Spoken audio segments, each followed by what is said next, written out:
దయచేసి ఇక్కడికి వచ్చిన మిత్రులను కూడా నేను కోరుతా ఉన్నా.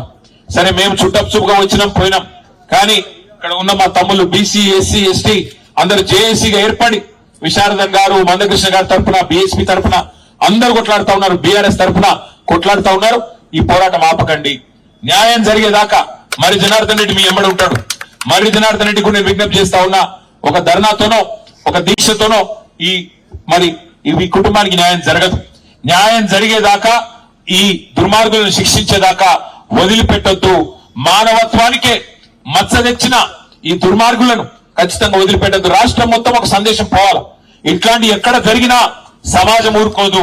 ఇట్లాంటి ఎక్కడ జరిగినా మనుషులు స్పందిస్తారు. మనసున్న మనుషులు తప్పకుండా ఆ కుటుంబానికి అండగా నిలబడతారని చెప్పి మనందరం కూడా ఒక సందేశం నాగర్ కర్నూలు ఇచ్చిద్దాం.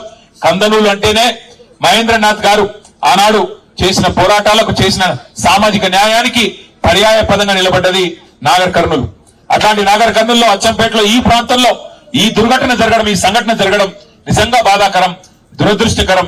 ఆ పసిగుడ్డుకు మనం ఇవ్వగలిగిన ఒకే ఒక నివాళి, ఆమెను చంపిన హంతకులను న్యాయం జరగాలి, ఆ హంతకులకు శిక్ష పడాలి. ఖచ్చితంగా ఆ కుటుంబానికి మనందరం అండగా నిలబడాలి.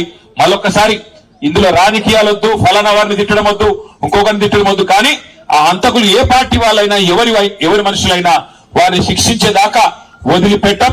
శాసనసభ సమావేశాలు 16వ తారీఖు నుంచి ప్రారంభం కాబోతా ఉన్నాయి. ఒకవేళ ఈ లోపల న్యాయం చేసి ఆ 8 మందిని జైల్లో పెట్టకపోతే, వారి మీద హత్యా నేరం మోపకపోతే తప్పకుండా శాసనసభలో కూడా వదిలిపెట్టం. ప్రభుత్వాన్ని గల్లబట్టి అడుగుతాం. శాసనసభలో, శాసన మండలిలో ఖచ్చితంగా నిలదీస్తాం. వదిలిపెట్టమని చెప్పి కూడా ఆ కుటుంబానికి ఆశ్వాసన ఇస్తూ, మరి ఆ కుటుంబాన్ని కూడా నేను కోరుతా ఉన్నా, మీరు దయచేసి ధైర్యం కోల్పోకండి. మీకు అండగా మేము ఉంటాం. ఎక్కడ వదిలిపెట్టి పోము. మరి జనార్దన్ రెడ్డి గారు మా పార్టీ తరఫున అనుక్షణం మీ కంటికి రెప్పలాగా కాపాడుకునే బాధ్యత మరి జనార్దన్ రెడ్డి గారికి నేను అప్పచెప్తా ఉన్నా.